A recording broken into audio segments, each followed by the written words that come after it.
Il y a seulement quelques années, Google était à la traîne sur l'intelligence artificielle, rattrapé par ses erreurs, ses scandales et une réputation sérieusement écornée. Mais ce qui s'est passé ensuite va changer votre façon de voir l'industrie technologique pour toujours. ChatGPT, à peine débarqué, avec déjà des centaines de millions d'utilisateurs en quelques semaines, pendant que Bard, le chatbot de Google, s'illustrait en tenant des propos insensés devant le monde entier.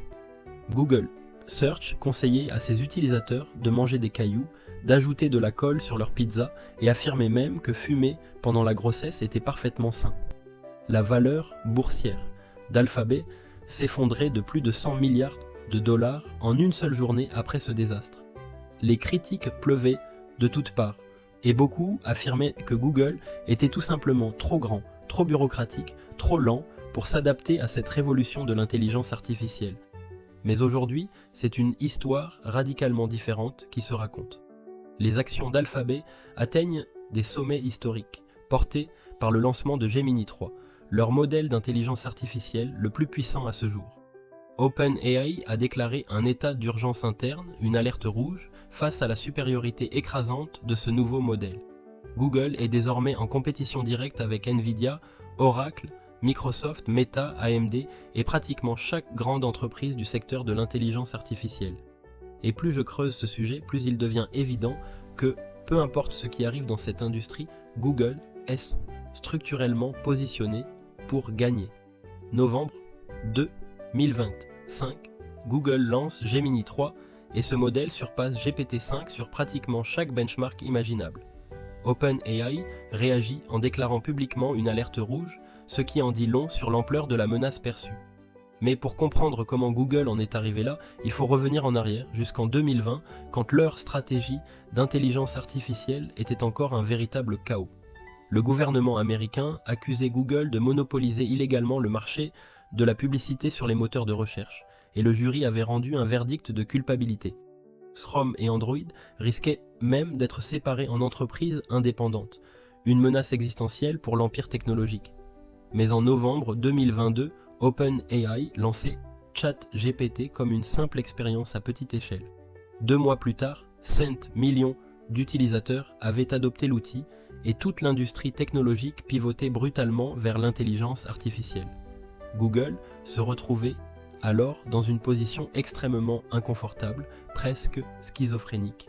D'un côté, développer un produit d'intelligence artificielle risquait de cannibaliser leur source de revenus principale, la publicité sur les recherches, qui génère plus de 100 milliards de dollars par an. De l'autre côté, ne rien faire signifiait se laisser distancer dans la révolution technologique la plus importante depuis l'invention d'Internet. En 2024, quand le juge supervisant leur affaire a dû rendre sa décision, l'intelligence artificielle avait tellement transformé le paysage de la recherche en ligne que briser Google n'avait plus vraiment de sens. Le secteur avait désormais de vrais concurrents et Google devait impérativement réagir. Si vous trouvez cette analyse utile et que vous voulez continuer à recevoir ce genre de contenu, abonnez-vous maintenant et activez la cloche de notification. Chaque abonnement donne de la force à cette chaîne et permet de produire davantage de vidéos de cette qualité. Revenons à notre sujet, car maintenant, les choses deviennent vraiment intéressantes. La stratégie Google peut se comprendre en analysant les 5 grandes couches de l'infrastructure de l'intelligence artificielle, du matériel physique jusqu'au produit final que vous utilisez chaque jour. La première couche, c'est le matériel, l'appareil physique que vous utilisez pour accéder à l'intelligence artificielle.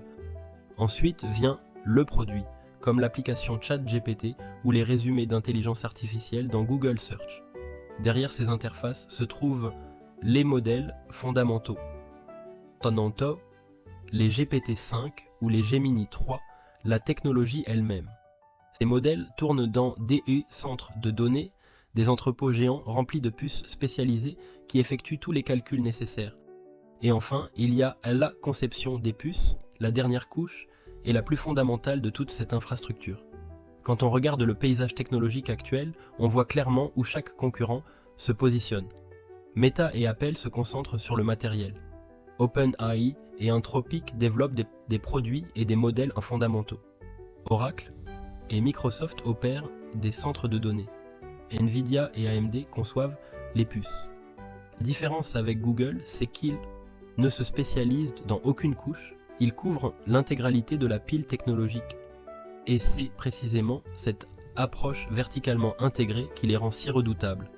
Commençons par la conception des puces, là où Nvidia règne en maître absolu. Nvidia est aujourd'hui la société la plus valorisée au monde parce que pratiquement tous les grands modèles de langage sont entraînés et exécutés sur leurs puces. Ou du moins, c'était le cas avant Gemini 3. Google conçoit aussi des puces, mais d'une façon fondamentalement différente. Nvidia produit des GPU, des unités de traitement graphique, excellents pour de nombreux types de calculs différents. Google, lui, conçoit des TPU, des unités de traitement tensoriel spécifiquement optimisées pour les mathématiques qui alimentent l'intelligence artificielle. Ce qui était révolutionnaire dans Gemini 3, c'est qu'il a été entraîné exclusivement avec les TPU de Google, prouvant que Nvidia n'est plus le seul à produire des puces d'intelligence artificielle au niveau le plus avancé. Google a annoncé qu'il prévoit de doubler la production de ces TPU d'ici 2028. Et ils ne les réservent plus uniquement à leur propre cloud, ils les vendent désormais directement avec un contrat majeur d'1 million de TPU vendus à Anthropic. Les rumeurs circulent également sur de potentielles ventes à Meta et OpenAI, qui sont pourtant parmi les plus gros clients de Nvidia. Les trajectoires boursières de Google et Nvidia vont désormais dans des directions opposées, et ce n'est pas une coïncidence. Passons maintenant à la deuxième couche, les centres de données. Microsoft et Oracle ont élaboré leur stratégie d'intelligence artificielle en construisant des entrepôts remplis de puces. Nvidia qu'ils louent ensuite à des entreprises comme OpenAI. Leur problème, c'est qu'ils doivent payer la marge de Nvidia sur chaque puce. Et entre la construction, l'équipement et les coûts énergétiques, leurs marges deviennent extrêmement minces. Google, de son côté, ne paye pas Nvidia parce qu'il conçoit ses propres puces. Mais plus important encore, ils peuvent concevoir leurs puces, leur matériel et leur infrastructure pour fonctionner ensemble de façon parfaitement optimisée. L'efficacité énergétique qui en résulte permet à Google d'opérer son service cloud à une fraction du coût de ce que Microsoft ou Oracle peuvent atteindre. Et les résultats parlent d'eux-mêmes, avec une croissance de 30% par an sur Google Cloud, qui représente désormais près de 20% du chiffre d'affaires total d'Alphabet. Arrivons maintenant à la troisième couche, les modèles fondamentaux. OpenAI avait clairement pris une longueur d'avance avec GPT 3.5, puis avec GPT 4, pendant que tous les autres s'efforçaient encore de rattraper leur retard. Mais GPT 5 a été perçu par beaucoup comme une mise à jour mineure, plutôt qu'une véritable révolution. Pendant ce temps, les outils de génération vidéo et images de Google, Veo 3 et Nano Banana, sont devenus sans conteste les meilleurs du marché. Et Gemini 3 a surpassé GPT 5 sur pratiquement tous les benchmarks. OpenAI a répondu avec GPT 5.2, qui semble compétitif avec Gemini. Mais en zoomant en arrière, ce qui compte vraiment, ce n'est pas qui gagne tel ou tel benchmark un jour particulier. Ce qui compte, c'est la courbe de croissance des utilisateurs actifs mensuels de l'application Gemini, et cette courbe explique à elle seule pourquoi OpenAI a lancé son alerte rouge. Passons à la quatrième couche, le produit. Pour les chatbots, OpenAI et Google sont les deux seuls vrais concurrents viables à l'échelle grand public. ChatGPT approche les 900 millions d'utilisateurs actifs hebdomadaires, un chiffre absolument vertigineux. Gemini affiche 650 millions d'utilisateurs actifs mensuels avec une croissance très rapide. Ces applications sont encore en train de conquérir le grand public et les deux géants ont tout intérêt à capturer un maximum d'utilisateurs maintenant. La raison est simple, ces outils s'améliorent à mesure qu'ils apprennent à vous connaître, et une fois que vous êtes ancré dans l'un d'eux, changer devient très difficile. Mais voici où Google écrase complètement OpenAI sur cette couche. OpenAI possède ChatGPT et Sora.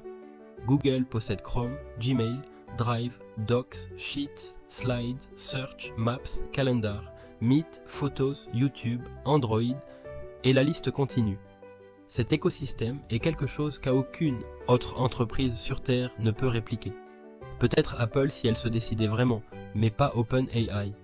Et Google intègre l'intelligence artificielle dans chacun de ses produits, rendant la migration vers un concurrent pratiquement impossible pour des centaines de millions d'utilisateurs.